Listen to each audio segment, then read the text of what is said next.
Hello students, तो last video में हमने चैप्टर 5 तक कंप्लीट किया था। आज नया चैप्टर है, चैप्टर 6 लाइन्स एंड एंगल्स। तो एक बार ज़रा इनके जो चैप्टर का नाम है इसका पोस्टमार्टम करते हैं। तो लाइन्स एंड एंगल्स में दो बातें हैं, लाइन और एंगल। लाइन्स मतलब जब बहुत सारी लाइन है, प्लूरल फॉर्म में बेसिकली, तो नॉर्मल सी बात है, ठीक है। लाइन का प्लूरल फॉर्म आपका लाइन्स हो गया, एंगल का प्लूरल फॉर्म एंगल्स हो गया। तो पहले बात करेंगे लाइन की। लाइन क्या होती है भाई? लाइन टर्म क्या होता है?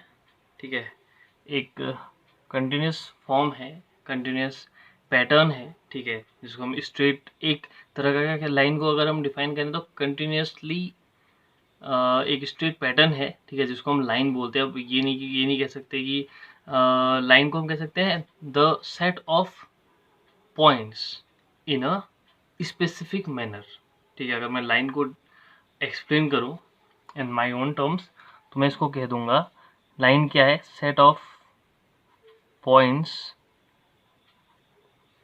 इन a specific manner, specific manner. ये आपका अपना नज़रिया, आप इसको लाइन को कुछ भी करें। अब लाइन का ऐसा नहीं कह सकते ना कि लाइन ये टर्म कहाँ से आया, वो तो हमने एक बता दिया कि भाई एक पॉइंट्स का सेट है जो एक स्पेसिफिक मैनर है, ठीक है। स्पेसिफिक मैनर का किस तरह का मतलब हुआ कि उसमें बेंड कहीं पर नहीं होगा, ठीक है, टर्न कहीं पर नहीं आएगा, कंटिन्यूस चलता रहेगा, तो उसको क्या कहते हैं? लाइन कहते हैं। तो अब यहाँ पर को लाइन से हमने तीन बातें पढ़नी है, ठीक है। लाइन में हमने बेसिकली अगर बात करें तो दो बातें पढ़नी है, लाइन से दो बातें और निकलेंगी। एक कहते हैं रे and the second one is segment, ठीक है, लाइन सेगमेंट, ठीक है। सेगमेंट का मतलब है लाइन सेगमेंट, ठीक है। लाइन एक कंटिन्यूस पार्ट है, ठीक है, कंटिन्यूस लेंथ है जो चलती रहती है, ठीक है, जिसका कोई एंड पॉइंट ही नहीं है। And line has no end point, आपको इस बात को समझना पड़ेगा। Line has no end point, continuous सतत रूप से चलता रहता है, ठीक है। अब लाइन के दो पार्ट हैं, एक रे और एक सेगमेंट। ये एक मान लो एक बहुत बड़ा हिस्सा था, मतलब ये एक लाइन है, अगर इसके अंदर लाइन है तो ये पूरा लाइन है, तो इसके अंदर कहीं छोटा सा पार्ट क्या है? रे है, और कहीं छोटा सा पार्ट क्या है? लाइन का सेगमेंट है, ठीक है। तो इसके दो हिस्से हैं, एक तरह से कह सकते हो। अब रे एक ऐसा पार्ट है, ठीक है, रे एक ऐसा पार्ट है जिसका सिर्फ एक क्या होता है? एंड पॉइंट होता है, ठीक है, और दूसरी जगह से उसको एक्सटेंड किया जा सकता है, ठीक है। जैसे इस तरह का, ये क्या है? रे, मतलब इसका एक तो एंड पॉइंट है और दूसरी जगह से हम इसको एक्सटेंड कर सकते हैं। और सेगमेंट क्या है? जिसके दो एंड पॉइंट हो, ठीक है। तो रे मतलब वन एंड पॉइंट कह सकता हूँ इसको, और सेगमेंट टू एंड पॉइंट्स। कुछ नहीं था डियर, लाइन चल रही थी बड़ी सी, इसमें से थोड़ा उठा के सेगमेंट बोल दिया, थोड़ा उठा के रे बोल दिया, कोई बहुत बड़ी बात नहीं है, ठीक है। और लाइन क्या है? Which has no end points. तो तीन बातें हमने देख ली, लाइन, रे और segment. Line which has no end point, and what is the line? If someone asks you what is the line, so what you will reply? That line is a set of points in a specific manner. And if someone will ask what is that specific manner, you will reply that in that manner there will be no turn, ठीक है। तो वो क्या रहेगा? एक सतत रूप से चलता रहेगा, स्ट्रेट फॉर्म पे चलता रहेगा, तो वो क्या होगी? लाइन होगी, ठीक है। और रे which has one and point, that is called रे, and segment which has two end points, that is called segment। तो उसको हम कुछ इस तरह से दिखा देंगे, ओके। यहाँ तक की बात आपको समझ में आ गई। फिर सिंबल्स वगैरह आपने बचपन में पढ़े हैं, ठीक है। सिंबल हम दिखाते थे, जैसे ए बी है, ठीक है, तो हम ए बी कह देते थे, ठीक है। आप लोग ये वाली बातें आपने पढ़ी ही हैं। तो अब बात करेंगे, लाइन हमने पढ़ लिया, अब आते हैं बात करते हैं एंगल की। भाई एंगल होता क्या है? कोई आपसे कहते हैं व्हाट इज एंगल, जैसे हमने कहा ना व्हाट इज लाइन, तो लाइन की हमने एक डेफिनेशन बनाई, हमने कहा set of points in a specific manner, and specific manner का मतलब क्या था, कंटिन्यूसली चलता रहेगा, it has no turn at all, okay, it will be continuously form, okay. So what is angle, what is angle? तो angle को अगर मैं डिफाइन करना चाहूँ तो मैं एंगल को कह सकता हूँ if two line two line segment हो सकता है, या फिर टू लाइन हो सकती है, कुछ भी हो सकता है, ठीक है। इफ टू लाइन सेगमेंट, या फिर लाइन भी कह सकते हो, ठीक है, लाइन सेगमेंट या और लाइन, कुछ भी कह दो, चलो। इफ टू लाइन, चलो लाइन सेगमेंट ही कहते हैं फिलहाल के लिए। If two line segment has same origin,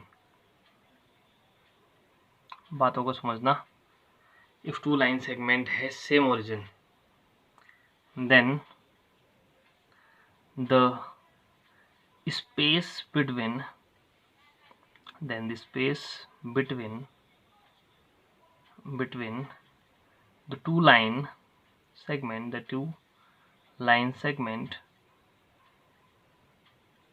is called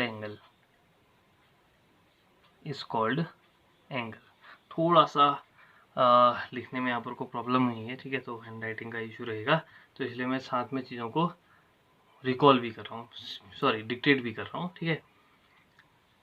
if two line segment has same origin, then the space between the two line segment is called angle, ठीक है। ये हमारे वर्ड्स में इसकी डेफिनेशन हो गई। तो मैं कहना क्या चाह रहा हूँ, अब आप समझ गए होंगे कि ये जो दो लाइन सेगमेंट थे, ठीक है, ये जो दो लाइन सेगमेंट थे, इन दोनों का ओरिजिन सेम है, सेम ओरिजिन, ओके, ये हम कह सकते हैं। अब सेम ओरिजिन है तो इन दोनों लाइन के सेगमेंट के बीच का जो गैप आपको दिख रहा है, स्पेस आपको दिख रहा है, इसका जो मेजरमेंट होगा, this is called angle, okay. यहां तक की बातें आपको समझ में आ जाएंगी। और ये जो सेम ओरिजिन की बात हमने करी, इसी ओरिजिन को हम मैथ्स की टर्मिनोलॉजी में क्या बोलते हैं, vertex, for this chapter specially, ठीक है। तो इसको हम बोल देते हैं क्या, वर्टेक्स। और इसी एंगल के रिस्पेक्ट में ये जो दो आपको लाइन सेगमेंट दिखाई दे रहे हैं, these two line segments, these are called arms, भुजाएं, ठीक है। अगर शुद्ध हिंदी का यहाँ पे प्रयोग कर दिया जाए तो इसको कह देते हैं भुजा, ठीक है, आर्म, ठीक है। तो यहाँ तक की बातें आपको समझ में आ ही गई होंगी, ओके। अब हम बात करते हैं, लाइन हमने पढ़ा, एंगल हमने पढ़ा, डेफिनेशन देखी, अब हम बात करेंगे कि कितने तरह के एंगल्स हो सकते हैं, ठीक है।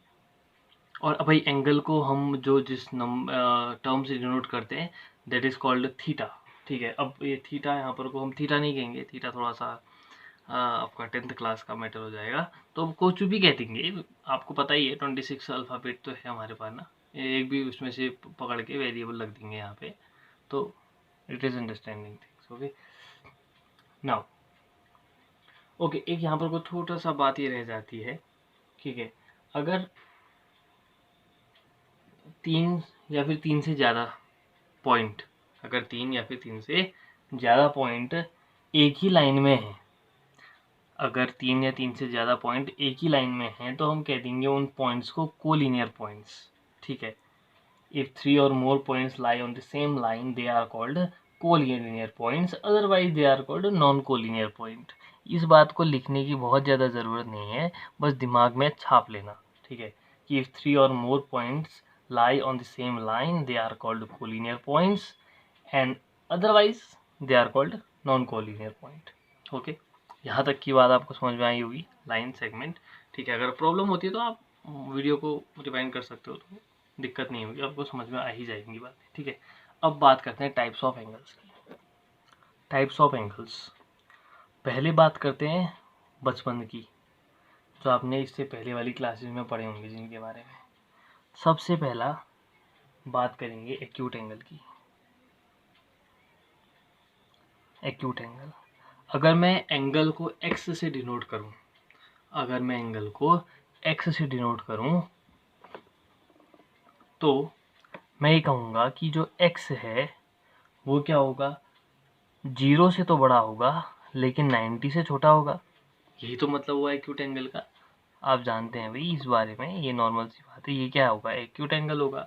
और एक्यूट एंगल क्या होगा, हमेशा 0 से बड़ा होगा और 90 से छोटा होगा। अब एक छोटी सी बात मैं आपको बताऊं। दरअसल जो एंगल्स बनते हैं ना, इन एंगल्स को बनने का, ये बनते कैसे हैं बेसिकली, हमने कह तो दिया कि दो लाइन एक ही कॉमन ओरिजिन होगा, एक कॉमन एंड पॉइंट होगा, बट मैं आपको बताऊं ये बात पूरी नहीं है, ये बात थोड़ी सी अधूरी है।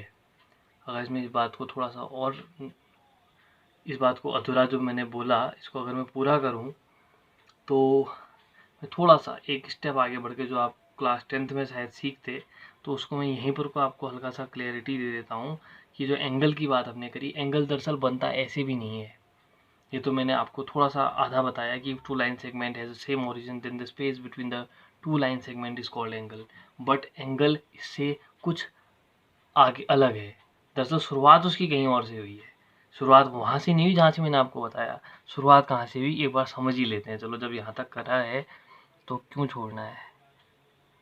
एक लाइन ये है, ठीक है, इसको कहते हैं इनिशियल लाइन। ठीक है, इनिशियल लाइन। एक लाइन इसके ऊपर बैठी है मान लो, ठीक है, एक लाइन इसी के ऊपर है भी, that is called terminal line. That is called terminal line. Terminal का मतलब ही क्या होता है, टर्मिनेट होना होता है। ठीक है, थोड़ा सा अब ठीक है, ठीक है। तो एक है, देखो एक ही लाइन के ऊपर दूसरी लाइन है तो वो इनिशियल लाइन, ठीक है, उसके ऊपर टर्मिनल लाइन है।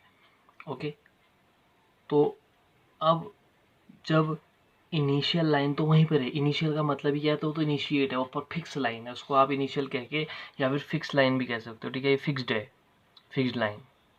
और जो टर्मिनल लाइन है वो क्या करना शुरू होगी, अब टर्मिनेट होना शुरू होगी, रिवॉल्व होना शुरू होगी। तो मान लो कि वो जो टर्मिनल लाइन थी अब वो पहुंच गई यहाँ। अब जो इन दोनों लाइन के बीच में जो गैप बना है, स्पेस है, दैट इज कॉल्ड एंगल।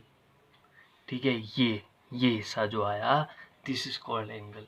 अब ये जब लाइन, जो टर्मिनल लाइन है, जब वो यहाँ पर है, तो अभी देखो आप खुद ही सोचो, जब ये टर्मिनल लाइन जो थी इनिशियल के ऊपर पे ही थी, तो इन दोनों के बीच में, किसके बीच में, इनिशियल और टर्मिनल के बीच में कोई भी गैप नहीं था। इसका मतलब उस समय पर एंगल क्या बना रहा होगा, 0 बना होगा। अब ये थोड़ा सा ऊपर आ चुका है तो यहाँ पर को कुछ ना कुछ एंगल तो दिया होगा, लेकिन आप कह सकते हो यहाँ पर को हम कहेंगे कि अभी ये एंगल क्या है, 0 से ज़्यादा है। इतना तो है कि 0 से ज़्यादा है, और लेकिन ये एंगल 90 से कम भी है। 90 कब होगा, जब ये टर्मिनल लाइन आपकी पहुँच जाएगी यहाँ पर को। तो इस इनिशियल लाइन और टर्मिनल लाइन के बीच का एंगल कितना होगा, 90। और एक्यूट एंगल के लिए जो इसकी प्रॉपर्टी है वो कहती है कि जो एंगल होगा 0 से तो बड़ा होगा लेकिन 90 से छोटा होगा। हमने कहा भी था जब इनिशियल लाइन और टर्मिनल लाइन एक दूसरे के ऊपर ही होगी तब हमारा एंगल क्या होगा, 0। तो उसके लिए बात यहाँ पर नहीं की जाएगी, क्योंकि मैंने कह भी दिया कि ये बात आपकी थोड़ा सा एडवांस बात हो गई है। ठीक है, लेकिन हम कर लेंगे इसको, थोड़ा सा आप लोग समझ जाओगे, इतना मुझे आप लोगों पे विश्वास हुआ। ठीक है, तो ये यहाँ 90 पहुँचा, तो इसको कह दिया हमने एक्यूट एंगल। अब भैया टर्मिनल लाइन रिवॉल्व इतनी ही थोड़ी हो सकती है, इससे ज़्यादा भी तो होगी। तो टर्मिनल लाइन अब थोड़ा और आगे बढ़ गई, तो इसके लिए हमने क्या बना दिया, ऑब्ट्यूज एंगल। ठीक है, तो राइट एंगल भी हमने पढ़ ही लिया फिर बेसिकली। ठीक है, चलो राइट एंगल भी लिख लें एक बार। राइट एंगल कब, जब एक्स जो हो जाए कितना हो जाएगा, 90, जस्ट यहाँ पर। ठीक है, that is called 90। Okay, now third, obtuse angle की बात करें। ऑब्ट्यूज एंगल आप समझ चुके होंगे अब। ऑब्ट्यूज एंगल मतलब क्या, जब जो ये टर्मिनल लाइन है रिवॉल्व होके 90 पार कर जाएगी, मतलब कहीं यहाँ आ जाएगी, तो आप कहोगे कि ये जो एंगल है ये भैया 90 से तो ज़्यादा लग रहा है, लेकिन ये इतना भी ज़्यादा नहीं है कि ये टर्मिनल लाइन घूम के किसके बराबर में आ जाए, इनिशियल लाइन के बराबर में आ जाए। तो इसका मतलब अगर यहाँ पहुँच जाता तो ये 90 + 90 180 हो जाता, लेकिन इतना तो नहीं पहुँचा है। तो आप कहोगे ऑब्ट्यूस एंगल कौन सा एंगल, जो 90 से तो बड़ा होगा लेकिन 180 से छोटा होगा। ठीक है, और जैसे ही अब भाई यहाँ तक पहुँच गया तो यहाँ पर भी आएगा, तो इसको कहते हैं क्या, सॉरी फोर्थ पार्ट, इसको कहते हैं स्ट्रेट एंगल।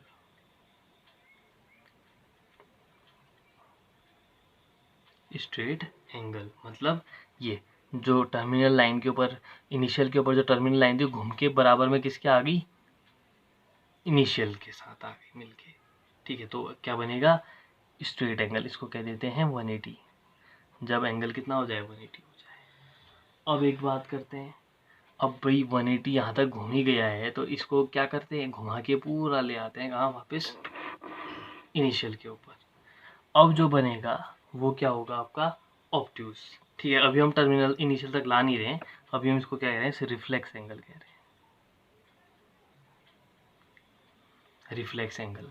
अब रिफ्लेक्स एंगल कैसा एंगल, जो 180 से तो बड़ा होगा, मतलब लाइन घूम के यहाँ पहुँच गई, अब यानी कि 180 से तो ज़्यादा है, लेकिन 360 से अभी भी क्या है, कम है। 360 तो तब बनता जब ये टर्मिनल लाइन रिवॉल्व होके वापस कहाँ आ जाए, आपका इनिशियल लाइन के ऊपर आ जाए। तो रिफ्लेक्स एंगल ऐसा एंगल जो 180 से तो ज़्यादा होगा लेकिन 360 से कम होगा, this is called reflex angle. ऐसे ही अब इसको पूरा ही घुमा देते हैं, अगर ये वापस यहाँ पर आ जाएगी, घूम के पूरा ऐसे घूम के यहाँ पहुँच जाएगी, तो यानी कि एक कंप्लीट एंगल बनाएगा। तो कंप्लीट एंगल यानी कि कितना होगा, मतलब इसको मैं आपको खाली एक अपनी तरफ से बता रहा हूँ, कंप्लीट एंगल कितना होगा, जब एक्स कितना हो जाए, 360 हो जाए, या फिर इसी को कहते हैं angle on a point, angle on a point. क्योंकि किसी भी एक पॉइंट पे जो कंप्लीट एंगल होगा वो कितना होगा, 360 तो होगा, हर एक पॉइंट अपने आप में क्या है, 360 के बराबर है। यहाँ तक की बात समझ में आ गई होगी। एक्यूट पढ़ लिया, राइट पढ़ लिया, obtuse, straight, reflex, complete angle, ये सब हमने बातें देख ली। अब छोटी छोटी बातें और हैं, एक बार उनको भी देख लेते हैं। ओके, क्लास 8 में आपने पढ़ा था कॉम्प्लीमेंट्री एंगल। ठीक है, कॉम्प्लीमेंट्री एंगल समझना, कॉम्प्लीमेंट्री एंगल्स होंगे, कॉम्प्लीमेंट्री एंगल नहीं होगा, क्योंकि यहाँ पर हम दो एंगल की बात कर रहे होते हैं। ठीक है, क्योंकि उससे पहले तो राइट एंगल हो सकता है, एक ही सिंगल एंगल हो सकता है, लेकिन कॉम्प्लीमेंट्री एंगल्स होंगे, कॉम्प्लीमेंट्री एंगल नहीं होगा, क्योंकि यहाँ पर को किन्हीं दो एंगल्स की बात होगी। तो ऐसे एंगल्स जिनका सम क्या हो जाए, 90 हो जाए। ठीक है, two angles whose sum is 90। तो आप इसको डेफिनेशन अगर लिखना चाहो तो two angles whose sum is 90, that is called complementary angles. And similarly, one more you have read about it, supplementary angles, two angles whose sum is 180, ये भी आप जानते हो, two angles whose sum is 180। ठीक है, अब बात करते हैं, थोड़ा सा आगे बढ़ते हैं, अब बात करते हैं एडजेसेंट एंगल्स की। एडजेसेंट एंगल्स को समझने से पहले आपको एडजेसेंट साइड के बारे में पढ़ना पड़ेगा। ठीक है, एडजेसेंट एंगल्स को पढ़ने के लिए एडजेसेंट साइड्स क्या होती हैं, अगर आपको एडजेसेंट आर्म्स के बारे में पता है, एडजेसेंट साइड्स के बारे में पता है, तो adjacent angle is a normal thing. Adjacent angles से पहले मैं एडजेसेंट का मतलब बता दूं। एडजेसेंट का अगर मैं व्यवहारिक मतलब बताऊं तो इसका मतलब है पड़ोसी। ठीक है, अब पड़ोसी कैसा मतलब, अगर अब देखने पड़ोसी मतलब जो ठीक उसके बगल में हो, जैसे मान लो भैया एक एंगल ये है, अब इसी एंगल का पड़ोसी कौन होगा फिर, ये। तो these type of angles are called adjacent angles. ठीक है, अब इसकी अगर डेफिनेशन के बारे में पढ़ें तो इस में एडजेसेंट एंगल्स में क्या होता है कि दोनों एंगल्स का एक कॉमन वर्टेक्स होता है और एक कॉमन आर्म होती है।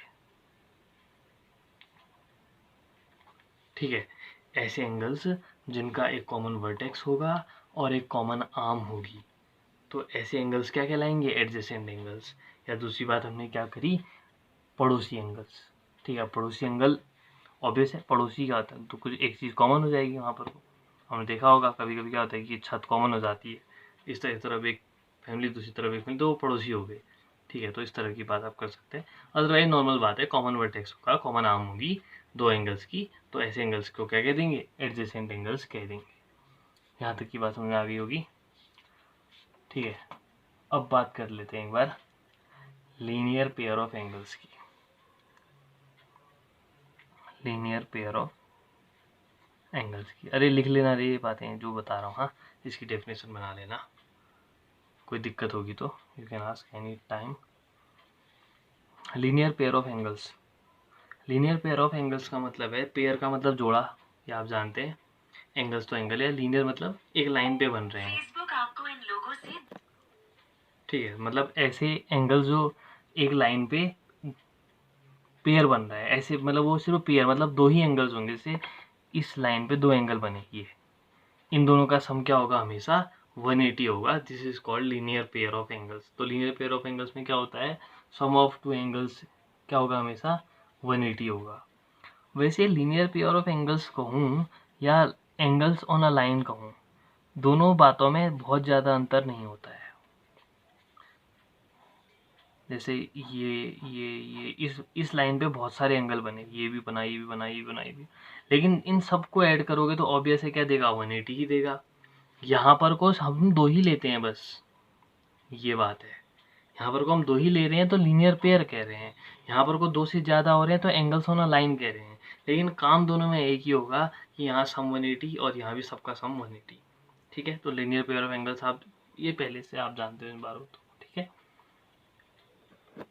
तो अब बात करते हैं वर्टिकली अपोजिट एंगल्स की, जिसको हम कहते हैं VOAV कहते हैं ना शॉर्ट फॉर्म पे, वर्टिकली अपोजिट एंगल्स। लिख लेना रे, वर्टिकली अपोजिट एंगल्स।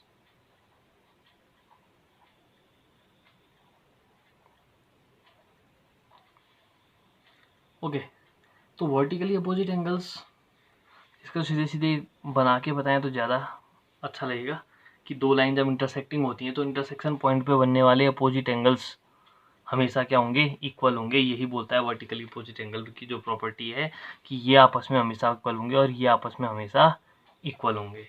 जो दो लाइन जब भी इंटरसेक्ट करेंगी तो वहाँ पर जो भी पॉइंट, जो भी एंगल्स बनेंगे इंटरसेक्शन पॉइंट पे, वो हमें उनके वो अपोजिट एंगल्स हमेशा क्या होंगे? इक्वल होंगे। This will be equal to this one and this will be equal to this one. Okay, यहाँ तक की बात आपको समझ में आ गई होगी।